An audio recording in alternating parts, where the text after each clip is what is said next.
Welcome everybody to Cup with GUP, PGA movers and shakers. Kind of a combo Tuesday tidbits as well, as I had some things come up yesterday and had to push that off. Apologize for that, but I will do a combo show here with both the things I normally have in those shows. We are live for the U.S. Open. Looking forward to it. We are close to all the final research, analysis, pods, all that stuff coming into kind of our wrap up will be E9 this afternoon with Kenny. We bring it all together and kind of see where we are on the week. If you missed Monday, go check it out as well on the Smash Factor.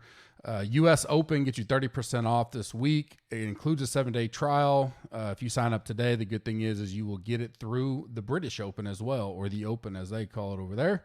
So it's a great time to come join us, and we're heading straight into football season after that, so you can stick around and check everything out. We do have weekly packages as well if you want to check that out. Any package comes with a free 7-day trial, so come give us a try during this big week of U.S. Open golf. Let's get the Listener League full. Checked it this morning. I think we had about 100 spots left. I will put it in the audio version as well if you need the link. $1K to first place, flat payouts, limited rake. Top 3 get GC swag credits if you reach out to me after finishing in the top 3 of any listener league. U.S. Open also will get you 40% off merchandise in the GC store if you want to go check out our stuff in there. Looking to add some new gear as we approach football season as well, so I'm excited about that. Our YouTube comment winners, $50 GC swag credit, Eric Perez, Thomas Phelps. This is actually YouTube and iTunes reviews. And then I have 5 $20 DFS winners: James Bryant, Brian Young, T. Keegan 9, Hutchings 07, and Pask 03, Pasch 03. I think that's how you say it. So reach out to me and I'll get you your winnings on that. Updated thoughts on the week for me. No surprise with the flat pricing that ownership is going to be tight in most spots. You're still going to have plenty of leverage spots if you do choose to go there. There's plenty of ways to be different. Like last week, I think MME is a good way to go this week. Potentially only 39% of the field is going to make the cut.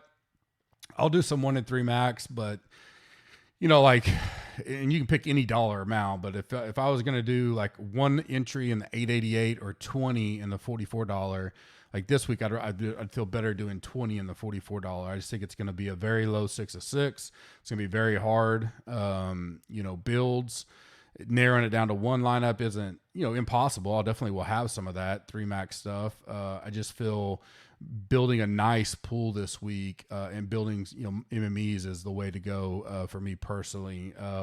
Making some tough cuts up top is going to be key. It's going to be difficult to stomach if you want to fade a Rahm or a Brooks or a Bryson, Schauffele, Rory per se. I don't think he's going to be too chalky. Or you can decide, which is kind of where I'm leaning. I may try to get as many of those as I can. I'll definitely will have to be light or fade some. And maybe I make some calls and move off of the Oosties, Kokrak, maybe Lowry, those kind of guys where, I don't want to get too cute this week. And we know the cream rises to the top. So especially in a tournament like this. So I want as many of those good players as I can get. But still have leverage on the field, or at least be even. I may be a little light in spots, but I'd much rather fade, an Oosty, who I was on Monday. I like him, and I still like him. I may play him. I'm not sure there, but, he's going to be one of the top 10 owned in the field, than, having to give up, a Brooks or a Bryson or something like that. Rahm's one I'm struggling with. I got to make a cut up there. I mean, Spieth's probably easy. He's going to be lowest owned up there. DJ's not going to be too high, I don't believe. So your top 3 are going to be Rahm, Brooks, Bryson. I think being light or fading one of those 3 is probably better, so you can gain leverage on the field elsewhere. But those aren't easy cuts. It's just not this week. It's not going to be comfortable. 7K range is probably going to be pretty peppered, because I think a lot of people are going to start with a 10K guy and a 9K guy, or 2 or 3 9K guys. You can get 3 of these 9K guys and still have $7,500 for the other 3 spots. And so if you're willing to go down to a Vegas, a Still, or even, a Wilco type, then it really opens up your build to be somewhat hybrid balanced. Weather so far looks great. I don't see any advantage at all. Probably, and we'll hear this, if you're doing first round leaders or showdown, it's probably advantageous to get early guys because the POA will roll smooth, but I don't think that's the end all be all for going that route. But it does help, some. So, but as far as pure rain, wind, sun, it all looks pretty fair to me. I don't have any advantage this week as far as that goes. It looks like they're gonna have a very, very perfect weather for the tournament, which is awesome. In no order, the 10 highest trending guys for me as far as ownership goes: Cantley, Kokrak, DeChambeau, Schauffele, Casey, Rahm, Lowry, Finau, Brooks, and Usti. So those are guys that, you're going to have to make some cuts there so you don't have all the chalk. Moving up for me since Monday, I'm actually moved Bryson up for me personally. I didn't talk about him much. I don't think, just because of the way the ownership's going to be in general, like I don't think there's going to be many 20% owned guys in the whole field, let alone up here. So I think you can pick where you want to go up there. You're not really worrying about ownership per se. There are some, I think DJ is going to be the lowest outside of Spieth. So if you want to take some DJ, I'll probably play DJ more than I thought I would Monday. But I'm not going to be crazy overweight on him. I still think I like Brooks and Bryson a little more. But that's going to be a common build, just even with the the kind of saga going on between them. But I definitely moved Bryson up, just some of the deep dive stuff. He does putt great on POA. And as of now, he still gets the books. It looks like the announcement came out that they are going to ban the putting green books starting with the 2021-2022 season. So I'll be interested to kind of see who that affects most. We know Bryson loves the putting green books, but he's not the only one. Burns is a guy that he was my sleeper. He's probably not categorized as sleeper. He was talked about some buzz in the industry more than I thought. I still think he's going to be well under 10%, maybe not the 5% mark, but I haven't moved up. I'm going to play a lot of Burns this week. I like him a lot. I think he's a good leverage play in that 7K range where there's going to be a lot of ownership around Kokrak and stuff like that. I'm fine pivoting off more than half less owned, going to a Burns off of a Kokrak type deal. I just think, their upsides are similar. So, if I got a 20% Kokrak and an 8% Burns, I think I'd rather go Burns for the leverage spot. Hoffman is a guy that has moved up for me. Just personally, I like him. Again, that 7K range. I think he'll probably be a little more popular. He'll be in that 11 to 13% owned. Mentioned on Monday that, he hadn't played the Open since Shinnecock, but a 20th and 8th and a 37th. Cali guy, so he's at least familiar with the POA. Probably grew up playing on it. So I like Hoffman. Paul Casey, a guy I don't normally get on and play. He's going to be popular, but we're not talking like a 25, and I'm talking more like the big MMEs. I don't think we're going to see a 25% Casey like we've seen in some cases.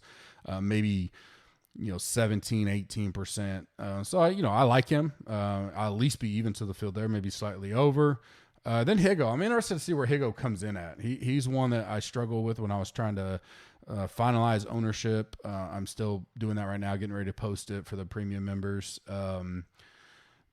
I still think outside the industry bubble, his name, even though he won last week, so he'll probably be, picked a little more. I don't know if he gets to 10% though. Maybe coming off the win, people are like, he can't do it again. Well, you don't have to at 7,200. So I'll play some Higo, especially hopefully I'm right on my ownership projections. I think he will be less than 10%. So I don't have to have a ton of them, but I do think his game can fit here. It'll be interesting to see how he plays. He played great last week, won first PGA Tour event. He has had 2 wins over in Euro. This will definitely be the strongest field he's probably ever played in. One of the hardest courses he's probably ever played. So I'm interested to see it. And I don't think I'm going to have to worry about a chalky Higo. So I like that. Move down for me, Kokrak is probably the biggest. I knew he was going to be popular, but there were so many pods where, 2 of the names that just came out a lot was Kokrak and Lowry. And I like I like Kokrak a lot. I mean, he got the win at Charles Schwab. U.S. Open's pretty good, of 37th to 53rd, and then a 17th last year. His game fits here. He's a guy that I would probably be lighter than the field if playing him this week, and take my chances there. Usti is another one. So I think between Usti and Kokrak, I'm going to have to choose one to just go, that's where I'm going to make a statement this week and fade him. Usti is just a major machine, especially U.S. Opens. He's done well, a third, a seventh. I'm sorry. Wrong. No, that's right. A third, a seventh, a 16th, a 23rd, and a 23rd. So I'm not worried about him as far as length and all that. I mean, just look at Wingfoot last year; he got third. So, we're projecting tough scoring conditions. That's up his alley as well. So if he has to have a goal of shooting even every day, that's good for him. So, him and Kokrak are the two that I'm gonna have to make a tough fade on or be very light compared to the field. And then Woodland, I think, is a guy that I can move off of. He'll probably be around that 10% mark, nothing crazy, but. There's just not enough there for me to go this week on him. That's an easy piece I can move out of the pool and gain some leverage, some exposure elsewhere. Sleeper under the radar, Nina Bear for me. I like him. I think he'll be probably 4%-ish. We've got very limited sample size. Obviously, we watched him over on the Euro Tour. The all-around game, I just don't think people are going to go there, even though he pounds at a mile. I'm not talking anything crazy. These are all MME flyer types, but I like him. Wilco at $6,900. Cam Young, has done well on the Korn Ferry Tour. He moved up my rankings a lot. I think he's going to be around that 3% mark. He's a good fill-in, $6,800 on that flyer type stuff.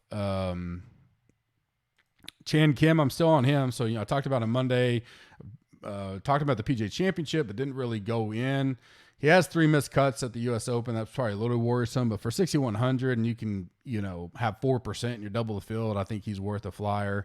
Wolf is a guy that, talked to some people around here in Oklahoma. I think he's healthy. It's just going to be, the rust is probably in the best place, but for $7,200 and he's going to be definitely sub 5%, probably sub 3%. I like Wolf. Just MME flyers, give it a shot. I don't mind the 150 to 1 number either. Maybe a top 5 or each way with that. Those that have that, he's a guy that I'll have some in MME. Patrick Rogers, 6,500. He's a guy that will be that sub 5% area. One of the best putters on POA. Cali guy as well. Made the cut in his 2 U.S. Opens at Oakmont and Shinnecock Hills, so I like that. He's a guy I'll have in some MME stuff. Lower than they should be ownership. This is normally some of that Tuesday stuff that I missed. We actually got our sod and everything yesterday. We're supposed to get it tomorrow, so it's nice we got it because we were able to go get our dogs and stuff and had to get them situated, but through some scheduling off for me.